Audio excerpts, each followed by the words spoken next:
Nizere ko mumeze fresh ibe byiza kuri mwebwe mwaka subscribe kuri the MR TV 250. Welcome to the world aho uri mu bice bitandukanye, uri mu Rwanda, uri hanze y'u Rwanda, by'umwihariko wowe udahwema gukurikirana ibiganiro byacu bitandukanye umunsi ku munsi. Mubwira ko imbuto ameze neza, I hope kuraza kumera fresh sana. Nitwa Hove Impano Entertainer, of course the king of mic, ikaze kuri the MR TV 250. Now ntabwo ndi jyenyine kuko ndi kumwe n'umujene hano kabisa ameze fresh, mwamubonye n'umurara. I so talented man. Meze bite bro? Meze bro. Ni fresh. I'm good. Ariko ndabona umeze nk'umuraperi man. Yo wasimbuye Racine. Racine ni umwana. Racine ni umwana. Uhira uvuga ko ari umwana bro. Biterwa n'imirongo nandika. Racine namubonye, Racine yarabeshya abanyarwanda. Abango yandika imirongo mu minota 3. Avuga ko ari nawe wa mbere mu gihugu. Nanga arabeshya. Turashaka tuzakore battle one day. Yeah. Tuzamuzana hano kuri the MR TV. Yes. Wow, ikaze bwa mbere kuri the MR TV man. Nakoze cyane brother. Ngira ngo yitwa Ago. Uratangiye ubwira abantu rero mu buryo bwawe, mu mirongo yawe nyine twinjiza mu kiganiro sasa. Nirije nkoresha umuziki zibaye zihingana mari imisozi anyitambika igisa musoni. Continue. I think ni ariko hari igihe umuntu ashobora gufata urugendo wenda agafata nk'urugendo, for example wenda ngiye Kayonza, noneho ngeze mu nzira wenda mpuye n'iteme ugasanga ngiye mise ndokerwa wenda ryatemirira Rwamagana. Ni ibintu bibaho. Ariko n'ukuntu iyo bitense ya mbere ishize mu kiramindi. Right. Okay. Biganye goro bahindura beat nibashona kurenza za nyigiti babona basabana baseka bagwamo nibaze nyiri iyi beat mugiye ku ruhande nyinagarutse ibyishimo mbirusha wibarutse uko munyi byo nari naranyazwe ubusutwa busumye ubusaya busenye ubusindi ugasangwa na sister nakibarizwa mu ikarita sori basore bifuza uyu mami mu muheruka kiri kibariko none ubu ngubu yageze ku myako. Okay, bizanishijwe motera gakenanza mba ku gicuro 300 muri ruhiriza ubusa kurenga amabwiye nagaro gukoresha 3 imyaka 30 zayigeza mfite imirongo y'ibikatu. Wow. Wallahi 100% bro. Ufite impano. Abantu bagukurikirane cyane ndetse banagusupporting man. Aga. Sasa reka duhere ku izina ryawe man. Yes. Kubera iki wise Aga? Wenda byaje utonyine kugira ngo wite Aga. Aga kugira ngo isobanukirwe nyine bisaba ko warize Kinyarwanda cyinshi cyane. Okay. Sasa dusobanurire nyine nkanje nyine tu nyine ndasha ku ntego Aga bisobanuye umusozo. Nanjye ninjye umwana muto mu rugo. Nyine urumva Aga nyine tu ni umusozo nyine ninjye usoza mu rugo. None ikindi cya kabiri wa mu nuzavugaga Racine uza musoza nyine tu uri umuhanga man. Ya ni byose bikuyemo tu. Aga bisobanuye umusozo. Tukiri kuri famille reka duhere wenda mu muryango sibyo. Impano yawe yajute. Okay. Imana yanjye yatangiye kera cyane nazi none ibyari byo. Njya kuvoma nkuru turimbo tw'abana. N'ubu gusa nyine abana bigisanza muri iki gusa nyine final nyine 2017 nibwo naje gukora indirimbo yuzuye. 2017 ugikora indirimbo ya mbere feedback mu rugo byemeza biteye cyane mama wawe papa wawe ukuvuga ko uri Aga ku giti cyawe. Feedback mu babyeyi bimeze bitugishyira hanze umuzigo wa mbere bro. Birumvikana n'ibyishimo. Gusa nyine we ntabwo babyumva gusa nyine impamvu bamwe ibyishimo. Hari competition yabaye mu kigongo wa mbere. Ikintu njyanashimishije kirenze nuko babwiye mu rugo bati muze musinye mu ngwanyo hande hanagiye kujya. Ikizaba nyine nta kibazo mwe musinye ko agiye kugenda. Mu rugo baza gusinya ku kigo. Cyo kintu nyine kubera impano yawe. Kubera impano. Wow. Kabisa. Nawe uze uri mu bakuriye muri korali man. Aya, naririmbyemo gakeya nyine gashoboka naki. Ariko ntabwo nakuriyemo cyane to. Ariko urasenga, uri umwizera muri make. Ndasenga.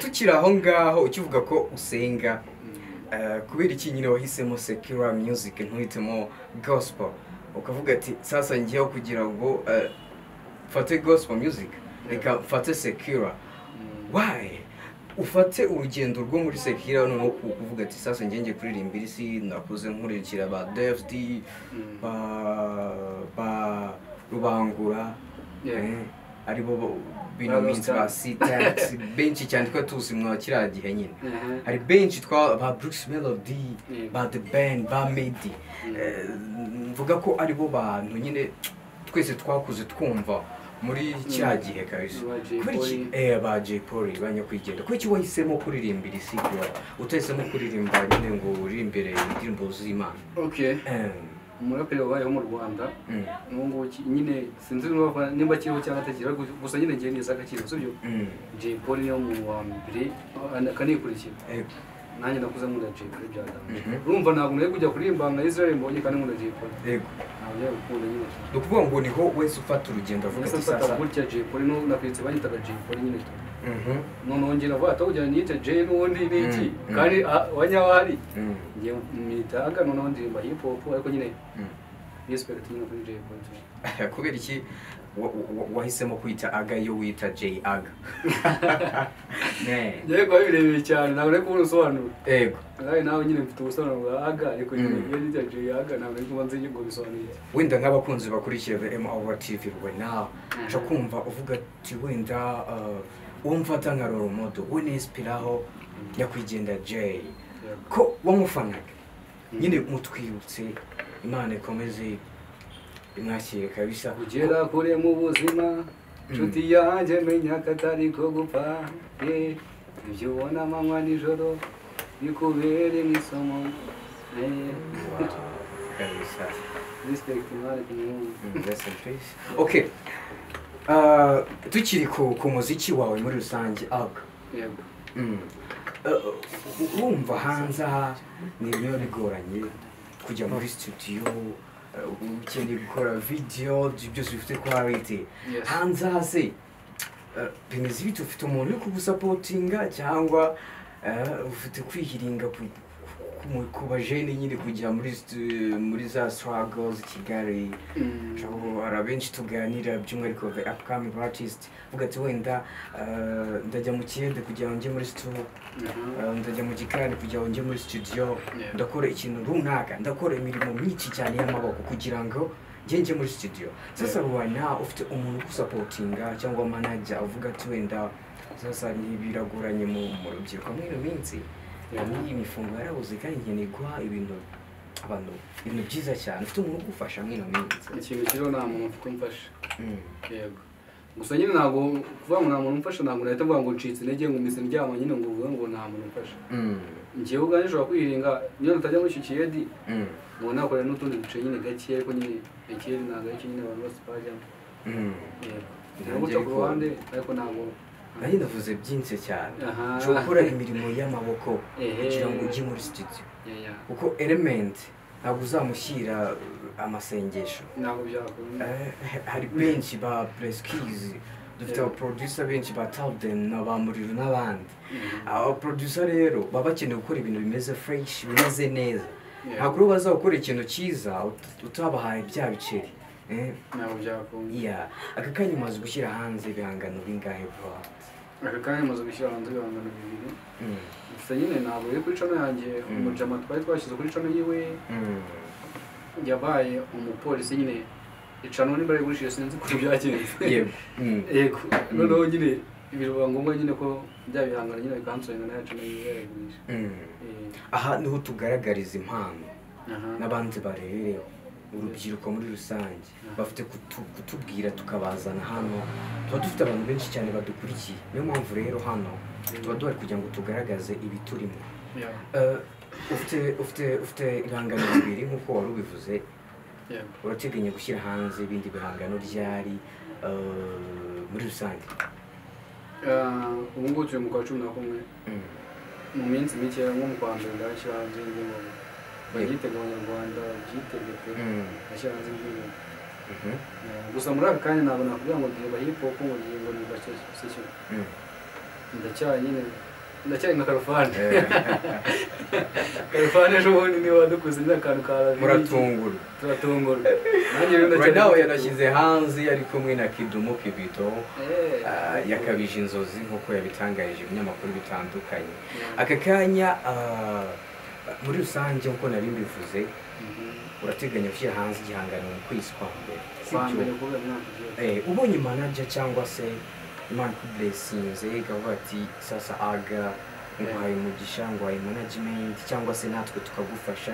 tuguhereza umuntu ugufasha wenda tumuguhaye nicyo kintu wasaba management yagiye kugusapotinga igihe nicyo kintu wasaba nk'umuntu agiye kugushoramo ikintu cya mbere ni ukumvikana hari ukuntu nyine mbandira kuri bakuru banjye ugasanga management niba igufashe we yagiye gukoresha ibyo ushaka ariko ntabwo izi ikintu kikurimo wowe kabyanze kunze mbere yo kugira ngo igufate yiyumvisha cyari kikurimo niyo gushaka guhita guhindura nyine ngo uguhe ikintu cyo byo ishaka igihe ikintu cyo nasaba management ni ukureka nanjye bakumva ndinde none no bakazana ababo nyine tukabihuzanya tukabikivamo Imana igufashe mabro kandi kama tugusenga amavi y'umutima nayishyize hasi wow cyane ko ufite impano I hope ko twe duhari ku bwawe I hope ko tuguhuza na benshi cyane ko n'abandi barebereho iki wabwira nk'udukurikiye aka kanya yumva ko atatera intambwe ngazi hano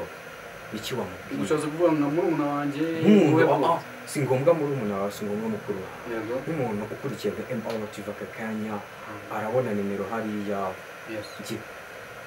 iki wamubwira ikintu cy'uramubwira ni ugushyigikira impano hari ukuntu umwana bari mu cyaro wenda niba nanjye nagize chance nyine ndi guhura n'abahora impano n'abandi basani benshi sibyo na Jill man nyine hari umwana uri hasi hariya umukire imana akamureba sibyo man umwana warenze tu ariko kamureba nagiye ikintu cyo guraho we bas navuga ati ya nimero wamugari hariya kanyahamagare noneho uyu mwana mbonye gutya uri down bas mushingisha n'abanyakigali wow wenda natwe tuzagira ikintu cy'umufasha gusa nyine ngiye ndashima imana nyine kuba ndi hano n'abandi bari hejuru bazambona ndanyine ubutumwa ku bakunzi bawe tugana ku musozo ubutumwa nababwira nta kindi ni ukunshyigikira nitwaga wenda hari n'ibyo wasanga banyirengagiza abazahanzi kuko ninjye muntu wa mbere mu gihugu uzi kuririmba nimba bapinga bazanze n'umuntu example n'ikindi batazi umwe mu bageze kure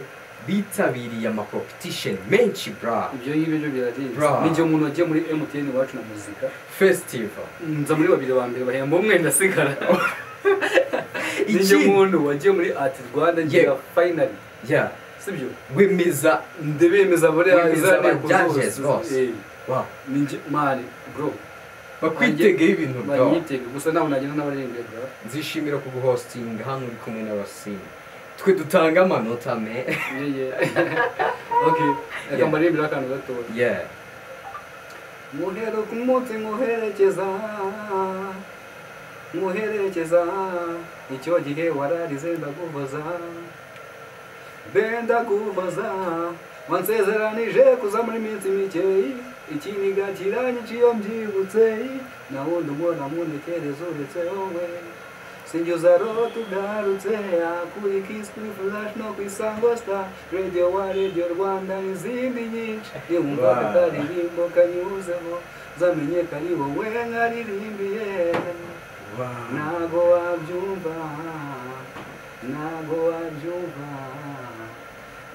wabyumva benge mfite urukumbuzi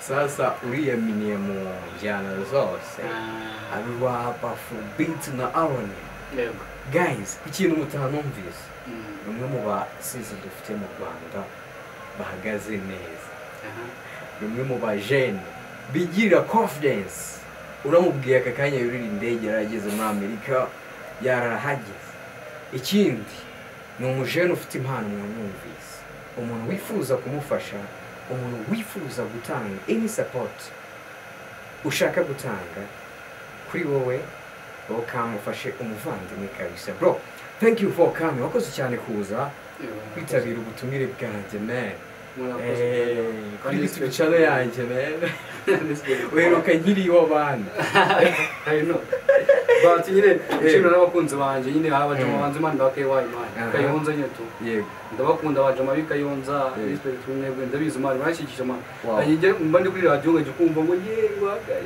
gusa nyine Imana mukomeza aho ngaho Imana ibigufashe mu menye